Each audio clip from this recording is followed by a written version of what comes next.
સાવધાન સાવધાન સાવધાન ગુજરાતવાસીઓ થઈ જાજો તૈયાર। આગામી 3 કલાકમાં ગુજરાતમાં રીતસરનું મેઘ તાંડવ શરૂ થવા જઈ રહ્યું છે। હવામાન વિભાગની આગાહી અનુસાર સૌરાષ્ટ્રના દરિયાઈ કાંઠાના ભાગોમાં અત્યારે LCS 3 નંબરનું સિગ્નલ જાહેર કરી દેવામાં આવ્યું છે। માછીમારોને આગામી 5 દિવસ સુધી માછીમારી ન કરવા સાવચેત રહેવા માટે અપીલ કરી છે, કારણ કે મિત્રો અરબ સાગરના દરિયામાંથી અત્યારે તોફાની પવનો સૌરાષ્ટ્રના દરિયાઈ કાંઠે અત્યારે ફૂંકાતા જોવા મળી રહ્યા છે। આ મિત્રો ગુજરાત ઉપર એક નહીં બે નહીં ત્રણ વરસાદી સિસ્ટમ સક્રિય થતા ગુજરાત આખું પાણીમાં ડૂબતું જોવા મળવાનું છે। અંબાલાલ પટેલે કહ્યું એટલે પાક્કું આગામી 72 કલાક ગુજરાત માટે અત્યંત ભારે, કારણ કે મિત્રો ખેલૈયાઓના રંગમાં ભંગ પાડવા આવી રહ્યા છે મેઘરાજા। જ્યાં દર્શક મિત્રો ગુજરાતમાં જ્યાં જુએ ત્યાં પાણીના દ્રશ્યો સામે આવી રહ્યા છે। કન્ટિન્યુ વરસાદ શરૂ છે। છેલ્લી 36 કલાકથી ગુજરાતમાં ધોધમાર વરસાદ પડી રહ્યો છે અને હવામાન વિભાગની આગાહી અનુસાર ગુજરાત નજીક અત્યારે મિની વાવાઝોડું જે અત્યારે ગુજરાતમાં પહોંચી ગયું છે અને તબાહી મચાવવાની શરૂઆત પણ શરૂ થઈ ગઈ છે। મિત્રો તમે જોઈ શકો છો અત્યારે સૌરાષ્ટ્રના દરિયાઈ કાંઠાના ભાગોમાં હવામાન વિભાગ તરફથી રેડ એલર્ટની વોર્નિંગ જાહેર કરી દેવામાં આવી છે। આજે ફરી એક વખત સૌરાષ્ટ્રના ભાવનગર, મહુવા, આ સાથે મિત્રો તમે જોઈ શકો છો ગીર સોમનાથ, આ ઉના લાગુના વિસ્તારની સાથે વેરાવળ, સોમનાથ, પોરબંદર, આ સાથે દેવભૂમિ દ્વારકા તમામ જિલ્લાઓ પાણીમાં ડૂબતા જોવા મળવાના છે। અનેક ગામડાઓ પાણીમાં ડૂબતા જોવા મળવાના છે। ફરી એક વખત ભારેથી ભારે વરસાદ વરસવાને લઈને હવામાન વિભાગની આગાહી અનુસાર ગુજરાતમાં હજુ પણ 10 થી લઈને 15 ઇંચ સુધીના ધોધમાર વરસાદ પડશે। ગુજરાતમાં નદી નાળાઓ છલકાશે। ફરી એક વખત ગુજરાતમાં મેઘ તાંડવ શરૂ થવા જઈ રહ્યું છે। ગુજરાતમાં પૂરની શક્યતા પણ હવામાન વિભાગે વ્યક્ત કરી છે અને ઉપરી બંગાળની ખાડીમાં આવનારા દિવસોની અંદર નવું વાવાઝોડું બની રહ્યું છે। તે અત્યારે લો પ્રેશરની કેટેગરી સુધી વરસાદી સિસ્ટમ મજબૂત બની છે અને આ વરસાદી સિસ્ટમ પણ હંમેશાની જેમ પશ્ચિમ દિશા તરફ આગળ વધતા ગુજરાતમાં દશેરાથી લઈને દિવાળી સુધી ગુજરાતમાં અંબાલાલ પટેલ અને પરેશભાઈ ગોસ્વામીએ પોતાની નવી નકોર આગાહી વ્યક્ત કરી છે। પરેશભાઈ ગોસ્વામીએ તો કહ્યું કે એક તરફ ચોમાસું વિદાય તરફ આગળ વધ્યું હતું, પરંતુ વાતાવરણીય અસ્થિરતા કારણે ચોમાસું ફરી એક વખત સક્રિય થયું છે। ગુજરાતમાં મિત્રો તમે જોઈ શકો છો ગાડીઓ પાણીમાં તણાતી જોવા મળવાની છે, મકાનો પાણીમાં ડૂબતા જોવા મળવાના છે। આજે અને આવતીકાલે 2 દિવસ ભારેથી ભારે વરસાદ પડવાને લઈને હવામાન વિભાગ તરફથી રેડ અને ઓરેન્જ એલર્ટની આગાહી સામે આવી છે। આ મિત્રો ગુજરાતમાં એક તરફ ભારેથી ભારે વરસાદની આગાહી, તો બીજી તરફ અંબાલાલ પટેલે પણ મિત્રો નવા નક્ષત્રને લઈને પોતાની આગાહી વ્યક્ત કરી છે। ગુજરાતમાં બપોર પછી સાંજ અને સાંજથી લઈને રાત્રિના સમયગાળા દરમિયાન ભારેથી ભારે વરસાદ જોવા મળી રહ્યો છે। ઓઢીને સૂતા ન રહેતા, કારણ કે મિત્રો હવામાન વિભાગ તરફથી આગામી 3 કલાક માટે સમગ્ર ગુજરાત રાજ્યનો નકશો જાહેર થયો છે અને નકશામાં એ પણ જાહેર થયું છે કે કયા વિસ્તારની અંદર કેવા પ્રકારનું એલર્ટ જાહેર થયું છે। મિત્રો તમે જોઈ શકો છો સૌરાષ્ટ્રના દરિયાઈ કાંઠાના ભાગોમાં અત્યારે તોફાની પવનોની સાથે મેઘતાંડવ વાવાઝોડાની અસરો વર્તાતી જોવા મળી છે, જેમાં મિત્રો હાલ દેવભૂમિ દ્વારકા, પોરબંદર, જુનાગઢ, ગીર સોમનાથ, અમરેલી, ભાવનગર, રાજકોટમાં તો મિત્રો ભારેથી ભારે વરસાદ જોવા મળી રહ્યો છે। આ સાથે કચ્છમાંથી ચોમાસું વિદાય તરફ આગળ વધ્યું હતું, પરંતુ વાતાવરણીય અસ્થિરતાના કારણે અરબ સાગરના દરિયામાંથી આવી રહેલી વરસાદી સિસ્ટમના કારણે કચ્છમાં પણ મિત્રો ભારેથી ભારે વરસાદ જોવા મળશે। ત્યારે કચ્છમાં પણ મિત્રો ઘણા ભાગોમાં 5 થી લઈને 10 ઇંચ સુધીનો વરસાદ પડી ચૂક્યો છે। આ સાથે દક્ષિણ ગુજરાતના ભાગોની અંદર તમે નજર કરી શકો છો, ભરૂચ છે, સુરત છે, તાપી છે, ડાંગ છે, નવસારી છે, વલસાડ છે, દમણ, દાદરાનગર હવેલી લાગુના વિસ્તારમાં પણ હવામાન વિભાગની આગાહી અનુસાર કહી શકાય કે મિત્રો અત્યારે યલો એલર્ટની વોર્નિંગ જાહેર કરી દેવામાં આવી છે। અત્યારે હાલ ઉત્તર ગુજરાત, મધ્ય પૂર્વ ગુજરાતમાં હળવાથી મધ્યમ વરસાદી ઝાપટા જોવા મળી રહ્યા છે, પરંતુ અત્યારે દેવભૂમિ દ્વારકા આખું પાણીમાં ડૂબતું જોવા મળવાનું છે। દરિયો ગાંડોતુર થયો છે અને નવું નક્ષત્ર હસ્ત્ય નક્ષત્રના કારણે સૌરાષ્ટ્રના દરિયાઈ કાંઠાના ભાગોમાં ગાજવીજ સાથે આંધી, તુફાન, વીજળીના ચમકારા, કડાકા ભડાકા સાથેનો વરસાદ જોવા મળી રહ્યો છે। સાથે મિત્રો તમે આ વિડીયો ક્યાંથી જોઈ રહ્યા છો, તમારા ગામનું નામ, તમારા તાલુકાનું નામ, તમારા જિલ્લાનું નામ ખાસ નીચે કોમેન્ટ બોક્સમાં કોમેન્ટ કરીને જરૂરથી જણાવી આપજો। અને મિત્રો તમે જ્યાંથી આ વિડીયો જોઈ રહ્યા છો એ વિસ્તારની અંદર શું અત્યારે વાવાઝોડા જેવી પરિસ્થિતિનું નિર્માણ થયું છે કે નહીં એ પણ ખાસ નીચે કોમેન્ટ બોક્સમાં જણાવી આપજો। અને મિત્રો આ વિડીયોની અંદર જુઓ 200 લાઈક આવી જશે, તો હવે આપણે એ પણ જાણીશું કે તમે જે કોમેન્ટ કરી છે એ વિસ્તારની અંદર અંબાલાલ પટેલ, પરેશભાઈ ગોસ્વામીને હવામાન વિભાગ તરફથી આગામી દિવસોને લઈને શું નવી નકોર આગાહી સામે આવી છે। દશેરાના દિવસે પણ શું ગુજરાત આખું પાણીમાં ડૂબતું જોવા મળવાનું છે।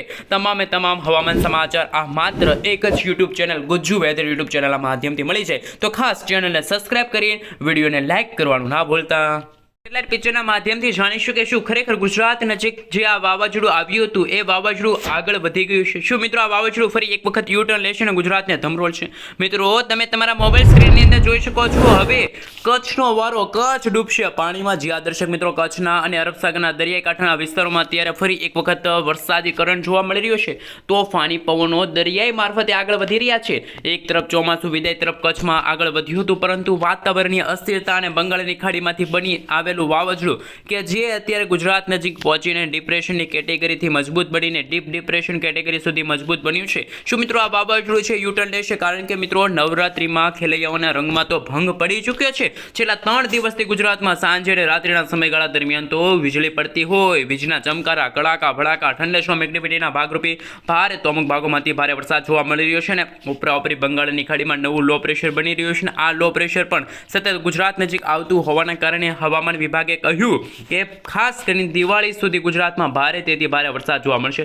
પરંતુ મિત્રો જે રીતે 27 તારીખથી ગુજરાતમાં વરસાદની માત્રા અને વિસ્તારમાં વધારો થયો છે એનું મુખ્ય કારણ નવું નક્ષત્ર છે. જે આ દક્ષક મિત્રો ખાસ મિત્રો આપણે જણાવી દઈએ તો જે નવું નક્ષત્ર છે એ ખાસ હસ્ત નક્ષત્ર છે. અને હસ્ત નક્ષત્રના સમયગાળા દરમિયાન હાથી પોતાની સૂંઢ ફેરવતો હોય છે. અને આ સમયગાળા દરમિયાન ગુજરાતમાં જે પણ વિસ્તારમાં વરસાદ પડે એ વિસ્તારમાં માત્ર સામાન્ય હળવા નહીં પરંતુ ગાજવીજ સાથે તોફાની પવનોની સાથે મેઘરાજા કોપાયમાન થતા હોય તેવા હવામાન સમાચાર સામે આવતા હોય છે. પરંતુ મિત્રો તમે જોઈ શકો છો આવતીકાલે આ વાવાઝોડું છે એ ફરી એક વખત અરબ સાગરના દરિયાના માધ્યમથી ફરી એક વખત યુટર્ન લેશે અને ગુજરાત નજીક આગળ વધતું જોવા મળશે. ફરી એક વખત ગુજરાતના સૌરાષ્ટ્રના દરિયાઈ કાંઠાના ભાગોની સાથે કચ્છમાં પણ રેડ એલર્ટની વોર્નિંગ હવામાન વિભાગે જાહેર કરી છે. આ મિત્રો ગુજરાતમાં આ ઓક્ટોબર મહિનો શરૂ થવા જઈ રહ્યો છે અને ઓક્ટોબર મહિનાના સમયગાળા દરમિયાન તહેવારોનો મહિનો છે. એટલે કે મિત્રો દિવાળી આવી રહી છે ઓક્ટોબર મહિનામાં. શું મિત્રો દિવાળીના દિવસે પણ વરસાદી માહોલ જોવા મળશે? શું મિત્રો ફરી એક વખત ગુજરાતમાં ફટાકડાના સુરસુરિયા થઈ જશે?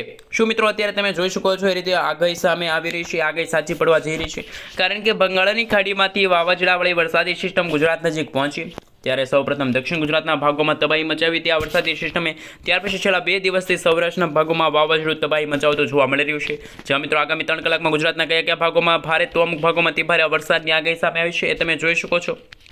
તો આ વાવાઝોડું અરબ સાગરના એમાં પણ મિત્રો ખાસ કરીને દેવભૂમિ દ્વારકાનો ભાગ છે. આ સાથે વેરાવળથી આગળનો જે વિસ્તાર છે, વેરાવળથી જુનાગઢ, જુનાગઢથી પોરબંદર, પોરબંદરથી ભાણવડ, ભાણવડથી દ્વારકા, આ તમામ જિલ્લાઓ પાણીમાં ડૂબતા જોવા મળવાના છે. અનેક મકાનો તો પાણીમાં ડૂબી ચૂક્યા છે. ખેડૂતોના પાકને નુકસાન થઈ ગયું છે. તો આ તાકેદારી રાખવા માટે હવામાન વિભાગ તરફથી NDRF અને SDRFની ટીમોને પણ તૈનાત કરી દેવામાં આવી છે. ફરી એક વખત ગુજરાતમાં આગામી 73 કલાક 72થી લઈને મિત્રો 80 કલાક સુધી ભારતમાં અને ગુજરાતમાં વાવાઝોડાની અસરો વર્તાતી જોવા મળવાની છે. કારણ કે જે રાગાસા નામનું વાવાઝોડું પોતાની અસ્થિરતા ગુમાવીને અત્યારે નબળું પડી ગયું છે. આ વાવાઝોડું માત્ર અત્યારે 80થી લઈને 90 કિલોમીટર પ્રતિ કલાકની ઝડપે તોફાની પવનો ફૂંકી રહ્યું છે. પરંતુ અરબ સાગરમાં વરસાદી સિસ્ટમો સક્રિય થતી જોવા મળી છે. અરબ સાગરના દરિયામાંથી ઉપરાઉપરી નવી વરસાદી સિસ્ટમો ગુજરાતને અટેક કરવા માટે આગળ વધી રહી છે.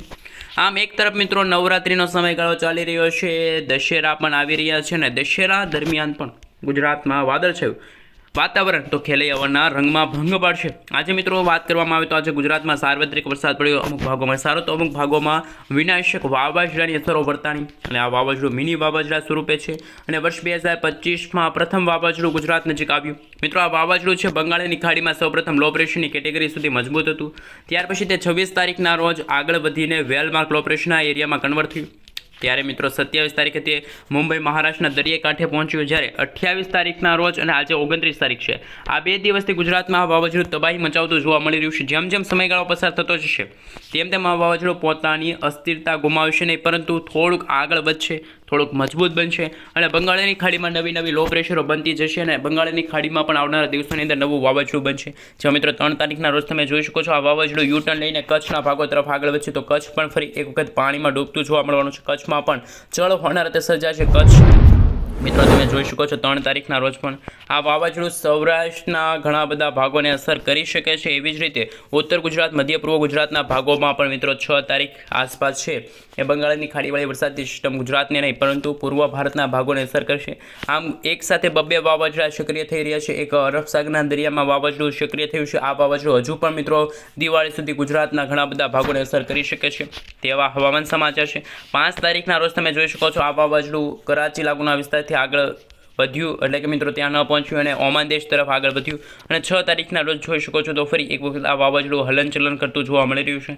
આ વાવાઝોડું દરિયાની અંદર જતાં આ ભાગોમાં પણ માછીમારોને દરિયો ન ખેડવા માટે સાવચેત રહેવા માટે અપીલ કરવામાં આવી છે. 3 દિવસ તો મિત્રો ગુજરાતમાં તોફાની પવનોની સાથે મેઘરાજા કોપાયમાન થઈ છે. 50 થી 80 કિલોમીટર પ્રતિ કલાકની ઝડપે પણ તોફાની પવનો ફૂંકાય છે.